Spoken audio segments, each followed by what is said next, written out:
मंदाकिनी की प्रेम कहानी। लीला मजुमदार। प्रेम ऐसी हठीली चीज है कि जब विशाल आयोजन सहित उसकी प्रतीक्षा की जाए तो उसके दर्शन मिलना दूभर होता है, लेकिन जब उसका आगमन केवल अप्रत्याशित ही नहीं बल्कि असुविधाजनक भी हो, तब वो पूरे जगत संसार पर हावी हो जाता है। मंदाकिनी के साथ भी कुछ ऐसा ही हुआ था। जब तक कुसुमित लता की तरह उसके जीवन से प्रथम यौवन की सुगंध लिपटी हुई थी और मरमरित वेणु कुंज में कोकिल स्वर की तरह उसके मन के कोने कोने में अनागत बनमाली की बांसुरी बज रही थी, तब तक वो कल्पना नेत्रों से अपने प्रियतम की अति प्रत्यक्ष मूर्ति देख पाती थी।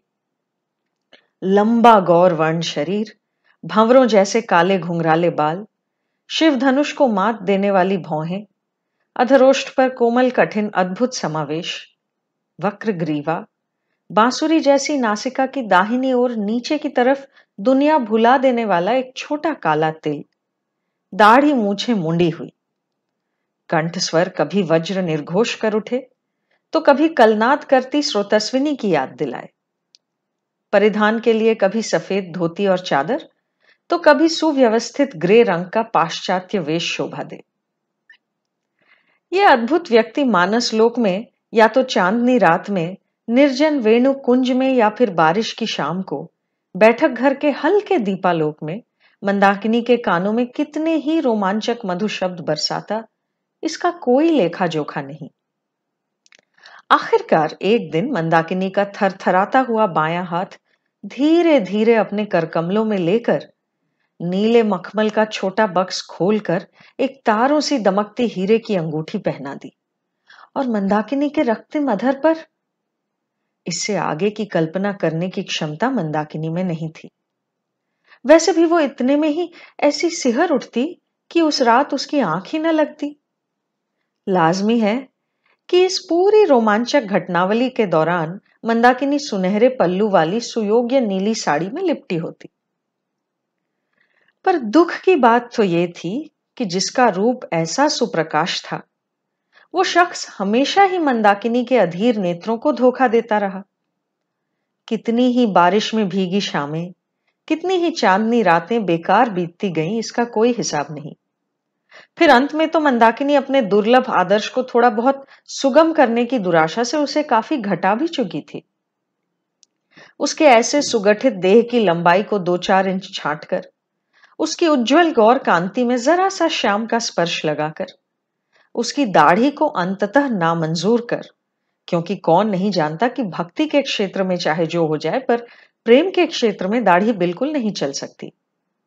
उसकी मूछों के संदर्भ में कुछ उदार होकर उसे लगभग साधारणों के कोटा में ले आई थी। फिर भी उसका पता नहीं चल सका था। एक सुकोमल नारी हृदय में उसके लिए ऐसा भंडार सहेज कर रखा हुआ है, अगर इस पर भी वो नराधम अनुपस्थित रहे तो वो किसी भी प्रकार की सहानुभूति के अयोग्य है। ऐसा मानकर आखिरकार एक दिन मंदाकिनी ने बड़ी निर्दयता के साथ अपने हाथों से उस प्रियतम के सिंहासन से विदा कर दिया। यहां तक कि मन ही मन उसे अहम्मक की आख्या देने से भी नहीं सकुचाई। फिर भी कभी कभी अकेली रातों में उसका मन संशय के हलकोरों से हिल उठता और वो शून्य सिंहासन अंधेरे में हाहाकार करता। लेकिन समय धीमे पांव चलता रहा और मंदाकिनी के यौवन से धीरे धीरे मधुरस चुराने लगा। मंदाकिनी इतने दिन अलसाई नहीं थी। धीरे धीरे अनेक विद्याएं, अनेक ललित कलाएं अर्जित कर चुकी थी। उसके कच्चे रूप के साज श्रृंगार में अब धीरे धीरे अभिज्ञ सुरुचि की छाप नजर आने लगी। वो न तो सुंदरी है और न ही कुरूपा। दोनों के बीचों बीच कुछ ऐसी थी जिसका माधुर्य देखते ही प्रकट नहीं होता, लेकिन मन से तलाशने पर सुप्रकाश हो जाता है। जैसे जैसे दिन बीतने लगे, उसकी बातों में, भंगिमा में, श्रृंगार में, यहां तक कि जूड़े की रचना तक में एक तीव्रता प्रकट होने लगी, जिसका माधुर्य मधुर से ज्यादा तिक्त था। जैसे धूप सी रंगी बहुमूल्य मदिरा ज्यादा दिन पड़े रहने से कड़वा जाती है। और सतत उसके कानों में बजने लगी काल के रथ के पहियों की ध्वनि। जब जीवन शून्य सा लगने की आशंका हुई, तो मंदाकिनी को भी सद्बुद्धि आ गई। हृदय की सारी अनिवेदित प्रेम राशि को एक अनागत मनुष्य के चरणों से हटाकर उसने आसानी से प्राप्य होने वाली वस्तुओं पर नियोजित किया। वस्तुओं का सहजता से वश मान लेने का भाव उसे निगूढ़ रूप से आकर्षित करने लगा। जिन वस्तुओं की कामना करने से और जिस तरह से कामना करने से अंतःकरण स्थूल और भौतिकवादी हो जाता है, उन्होंने मंदाकिनी को उस तरह लुब्ध नहीं किया। उसे प्यार हुआ प्राचीन और आधुनिक चित्रकारी से, पोथियों से, बर्तन, कढ़ाई, हाथ से बने हुए बेल बूटेदार सजावट वाले पर्दों, मीनेदार चौकियों, ऐसी कितनी ही चीजों से। सौंदर्य में एक ऐसी मोहिनी शक्ति होती है कि जो उसे पैसों से खरीदे, उसे भी वो नक्षत्र लोक तक ले जाती है। जो कुछ सुंदर है, उसकी सार्थकता सौंदर्य में ही है। उसे किसी और गुण की जरूरत नहीं। वो नयनानंद है। उससे कोई और अपेक्षा रखी जाए तो उसकी प्राणमयी परिपूर्ण रूप राशि के अर्थहीन विलास में तब्दील हो जाने की आशंका रहती है। हर कोई सौंदर्य को उपभोग करना नहीं जानता, लेकिन मंदाकिनी जानती थी।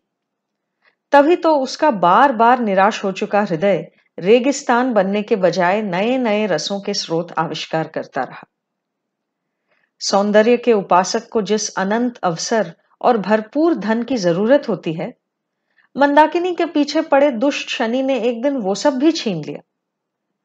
तब के लिए सौंदर्य की उपासना छोड़कर सौंदर्य की सामग्रियों को बक्सों में बंद कर न जाने कहां से एक मास्टरी जुटाकर मंदाकिनी दार्जिलिंग चली गई।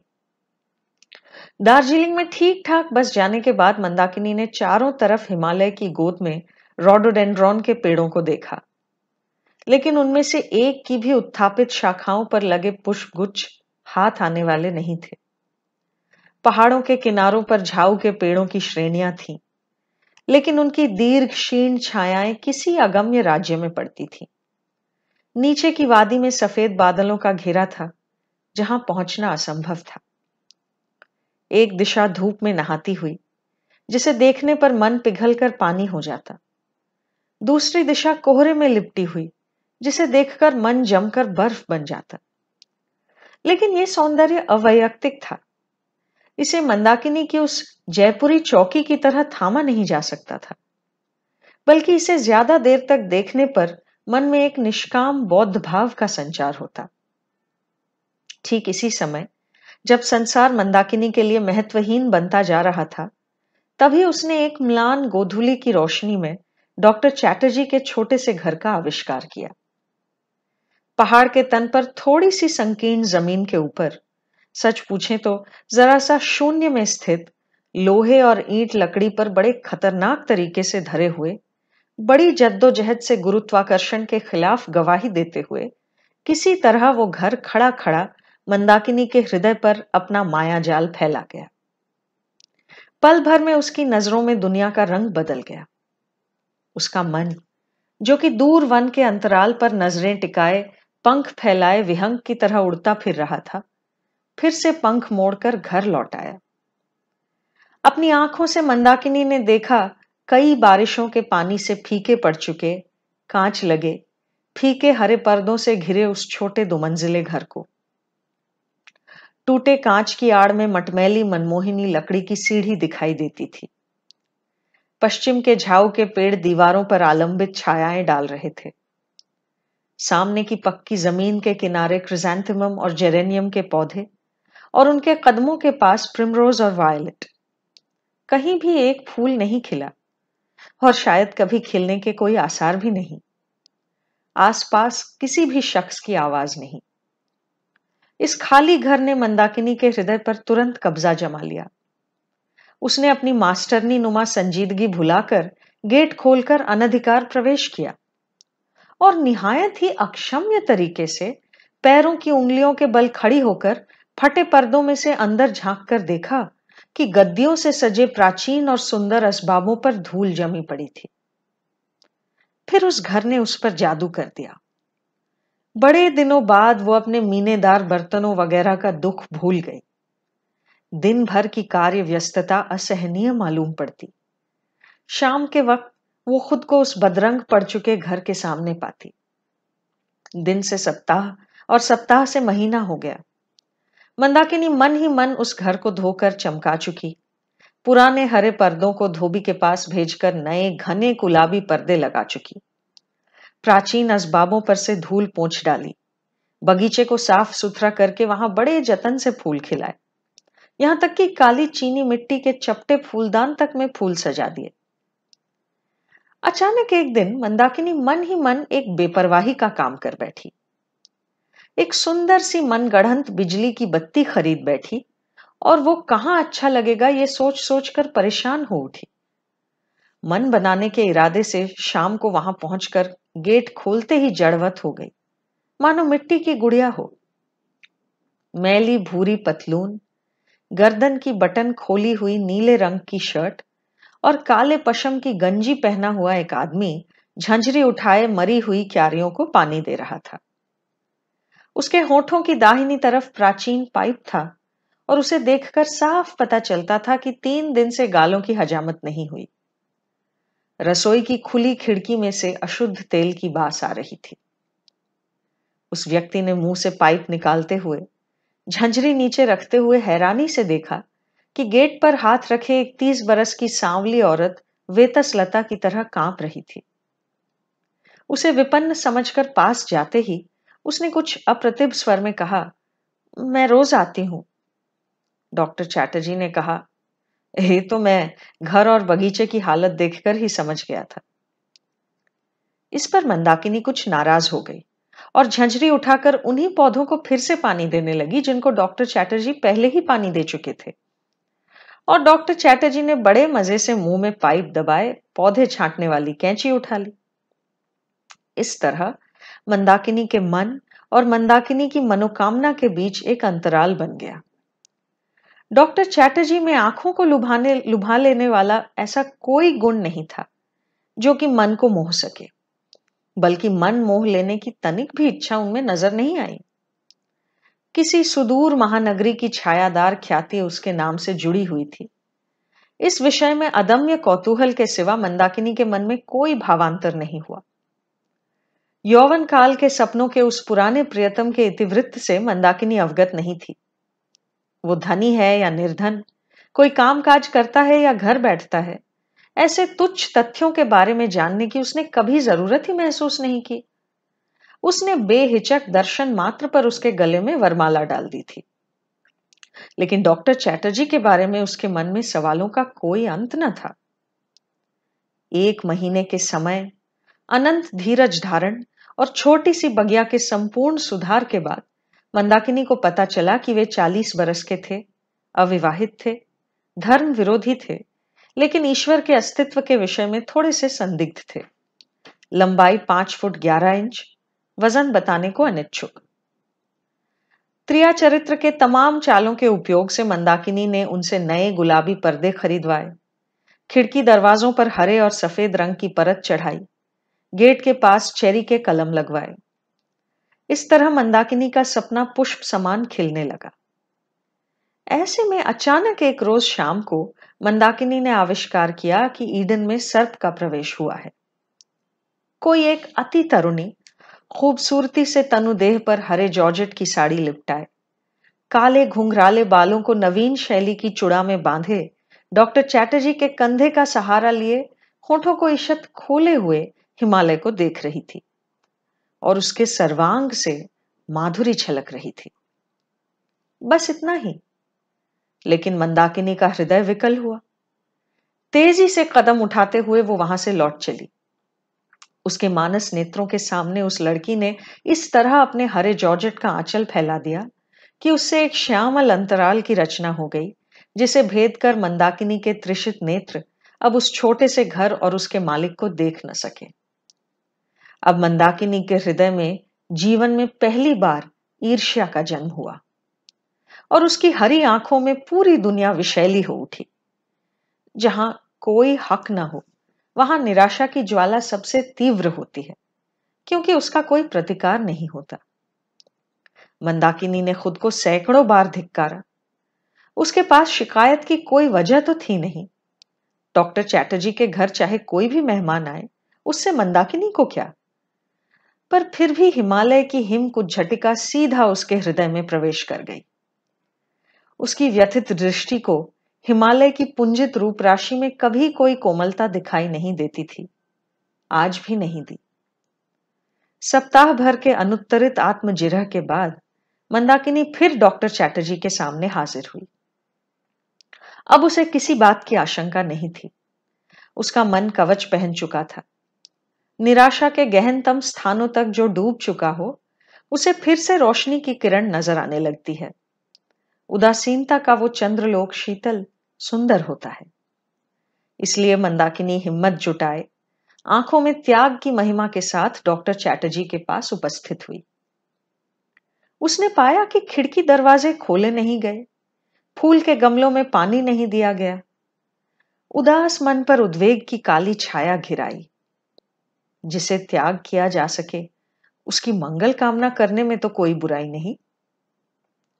कांपते कदमों से सीढ़ियां चढ़कर ऊपर पहुंचकर मंदाकिनी ने देखा कि शयन कक्ष के पर्दे उठाए जा चुके थे। खिड़कियां बंद थीं, शीशों पर धूल जमी हुई थी और मेज पर किताबें, ड्रेसिंग टेबल पर किताबें, आराम कुर्सी पर किताबें, आराम कुर्सी के नीचे किताबें, बगल में किताबें, पीछे किताबें, मूढ़े पर किताबें, चौकी पर किताबें और फर्श पर बिछे गालीचे पर ढेर के ढेर देसी और विलायती किताबें थीं। आवेग के अतिरेक से मंदाकिनी की बोलती बंद हो गई। डॉक्टर चैटर्जी ने रिलिजियो मेडिची को नीचे रखते हुए प्रसन्न नेत्रों से उसे देखा। मंदाकिनी नीरव रही। उसका अनुभव यही कहता था कि जिसके मन में आवेश न हो, ताव न हो, उसके मन में स्नेह प्रेम का लेश मात्र नहीं होता। इसलिए मंदाकिनी निराश हुई। लेकिन उसका सजग मन पल भर में निराशा के बजाय घर की अव्यवस्था से व्याकुल हो उठा। उसने आईने के सामने जाकर पहले अपने केश वेश संवारे और फिर रुमाल से उसी आईने को संवारने में जुट गई। शांत स्वर में डॉक्टर चैटर्जी ने कहा, मेरी भांजी आई थी, तुमसे मिलना नहीं हुआ। इसके जवाब में क्या कहे मंदाकिनी समझ न पाई। उसे लगा कि शायद उसकी मनोदशा के बारे में डॉक्टर चैटर्जी के मन में कोई कौतूहल नहीं है। अचानक रुमाल के वार से कोई छोटी चीज फर्श पर गिर गई। मंदाकिनी ने सकुचाते हुए उसे उठाकर देखा। वो एक तारों सी चमकती हीरे की अंगूठी थी, लड़कियों वाली। नजरें उठाते ही वो डॉक्टर चैटर्जी की कुछ थकी हुई आंखों पर टिक गई। डॉक्टर चैटर्जी ने स्निग्ध स्वर में कहा, मेरी मां की शादी की अंगूठी है, मुझे लगता है तुम्हारे हाथ में अच्छी लगेगी। कहने के बाद पहनाने के विषय में जरा भी पहल किए बगैर उत्सुक नेत्रों से देखते रहे। अंत में मंदाकिनी ने खुद ही अंगूठी पहन ली और दो मोतियों के जैसे दो बूंद आंसू धीरे धीरे उसके गालों पर से बह चले। डॉक्टर चैटर्जी का निकोटीन रंजित दाहिना हाथ मंदाकिनी की क्षीण मणिबंध पर निबद्ध हुआ और इसी के साथ मंदाकिनी को महसूस हुआ कि उसके मन की सभी बंद खिड़कियां एक एक करके खुल गईं और सूर्यालोक और शीतल हवा ने एक साथ वहां प्रवेश किया।